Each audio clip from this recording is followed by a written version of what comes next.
Hola, bienvenidos a la materia de comunicación oral y escrita. Mi nombre es María Guadalupe Caballero Guillén y soy la docente que estará acompañándote a lo largo de esta materia.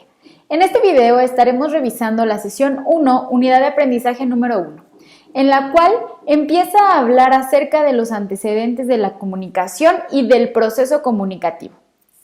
Primero debemos de reconocer que dentro de esta materia tú vas a empezar a apropiarte de ciertas herramientas para comunicarte de manera adecuada con las personas que te rodean. Pero empecemos.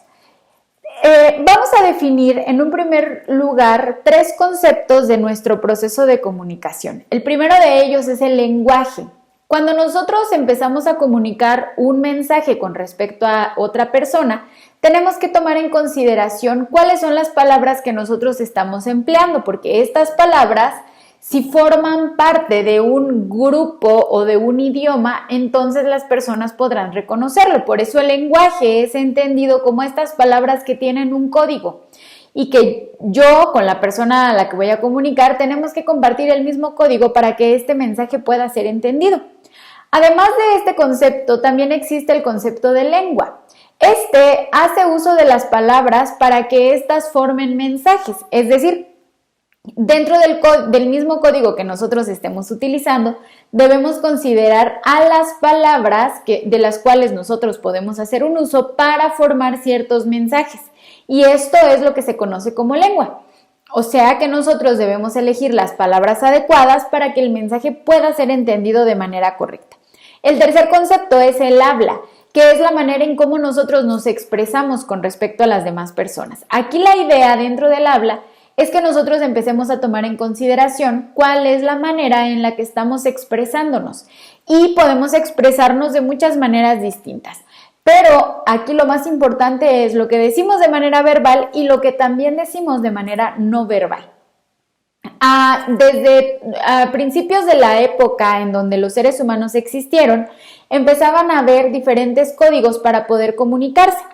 En un principio se comunicaban por medio de sonidos, por medio de ruidos, por medio de algunas señas, es decir, la comunicación no verbal.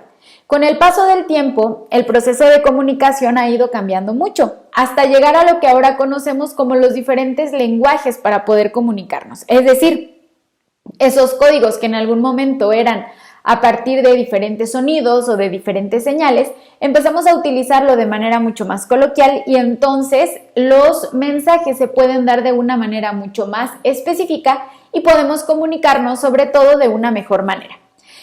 Todos estos gritos con el paso del tiempo fueron modificándose hasta convertirse en palabras y estas palabras cambiándose de idiomas de diferentes maneras. Actualmente el idioma más hablado en el mundo es el chino mandarín. Sin embargo, también hay otros idiomas que son muy utilizados en todo el mundo, como es el inglés, el francés y el español que nosotros utilizamos. Los idiomas empiezan a relacionarse unos con otros. Siempre hay esta relación de manera muy directa para poder empezar a darle significado a las cosas. Y entonces, por eso es que en algunos idiomas las palabras pueden llegar a conocerse y a ser bastante similares debido a que todos estos idiomas que existen o todo el lenguaje pues empieza a tener esta interrelación. Nosotros tenemos que compartir ciertos códigos para poder entender lo que queremos decir y entonces empiezan a haber palabras de nueva creación llamadas neologismos y palabras también empiezan a desaparecer como son los arcaísmos.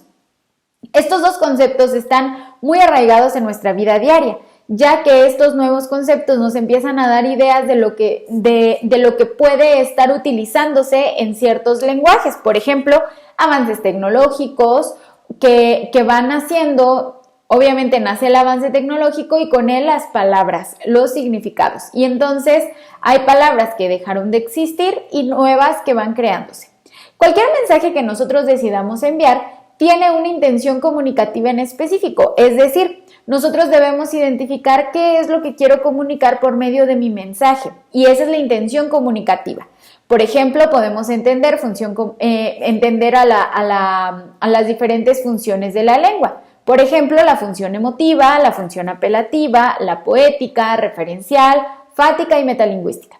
Estas funciones de la lengua están directamente relacionadas con el mensaje que nosotros queremos darle a una persona. Y nos vamos a dar cuenta que cuando enviamos un mensaje, cumple con alguna de estas funciones. Pero vamos a comprender a qué se refiere cada una de estas funciones de la lengua. Para empezar, la función emotiva, que también la podemos conocer como expresiva, se refiere a cuando al emisor expresa algo, ¿no? Cuando nosotros expresamos nuestro sentimiento o nuestra emoción, se está cumpliendo con esta función emotiva.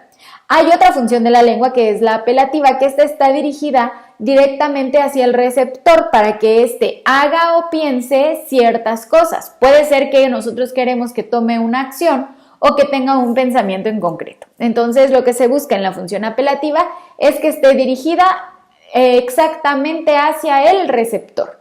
La tercera función de la lengua es la poética, que es la que embellece el mensaje. Esta la podemos encontrar, por ejemplo, en un poema, en una canción o en un refrán, cuando se dicen las cosas no en un sentido literal, sino en un sentido literario o en un sentido metafórico. Es decir, no literalmente lo que estamos diciendo es lo que queremos expresar, sino hay un sentido detrás de eso, que habría que reconocerlo para poder utilizarlo. La cuarta función de la lengua que estaremos revisando es la función referencial. Esta hace referencia al contexto, es decir, cuando yo utilizo esta función de la lengua no me refiero a mí como emisor ni a la otra persona como receptor, sino más bien a todo lo que está alrededor de mí y de la persona con la que estoy hablando. Esa es la función referencial. Podemos hablar, por ejemplo, de una canción, de un día, de la hora, de una persona que no sea ni el emisor ni el receptor al momento de compartir el mensaje. La quinta función de la lengua es la fática. Esta función de la lengua corresponde a abrir los canales de comunicación. Lo que yo intento aquí es que puede referirse, por ejemplo, a saludos o a despedidas. Por ejemplo, buenos días, buenas tardes, buenas noches, hola, adiós, hasta luego, nos vemos. Todas esas palabras son frases de la función fática, porque le dice más bien a la persona que escucha el mensaje que estoy lista para empezar este proceso de comunicación. Por eso se le llama como función fática a la que abre estos canales de comunicación. La siguiente función de la lengua es la metalingüística. Esta función de la lengua se refiere a la manera en la que nosotros podemos darle significado a las cosas, es decir, qué es lo que significa un concepto para mí y qué es lo que puede llegar a significar para otra persona. Y aquí tiene que ver también el contexto en el que nosotros lo utilicemos, por ejemplo, con respecto a los regionalismos. Yo soy de una ciudad que se llama Comitán en el estado de Chiapas. Aquí en Chiapas se utiliza mucho una palabra para referirnos a un grupo de personas. Por ejemplo, te pondré un ejemplo para ver si sabes reconocerlo. Si yo te digo que este mensaje quiero que se lo envíes a la colocha del grupo, seguramente tú no identifiques a quién me estoy refiriendo. ¿Por qué? Porque es un regionalismo, la palabra colocha. Sin embargo, si yo te digo el significado de esta palabra, que significa en Chiapas, se le hace referencia a una persona que tiene el cabello ondulado o chino, entonces sabrás a quién me refiero. Aquí la función metalingüística es entonces que tendría que decirte quién es y cuál es el significado de la palabra para que tú puedas entenderlo. Esto es a lo que se refiere la semiótica, que es lo que le da el significado a las palabras y que cuando nosotros emitimos un mensaje tenemos que tener en consideración cuáles son las palabras que yo estoy utilizando y cuál es el significado que se le está dando a estas palabras. En este sentido, hay que reconocer que tenemos dos tipos de lenguaje, el lenguaje oral y el lenguaje escrito. Estos dos tienen relación directa con la manera de expresarnos y depende mucho cómo nosotros necesitamos emplear un mensaje para que éste pueda ser entendido por otras personas y que el mensaje pueda ser 100% comprendido a partir de las palabras que yo decido utilizar. Además, que la persona a la que le llegue el mensaje tenga las habilidades de codificación para poder comprender en sí qué es lo que el mensaje quiere comunicar. Esto es lo que nos compete a la unidad de aprendizaje número 1. Nos vemos en el siguiente video. Hasta luego.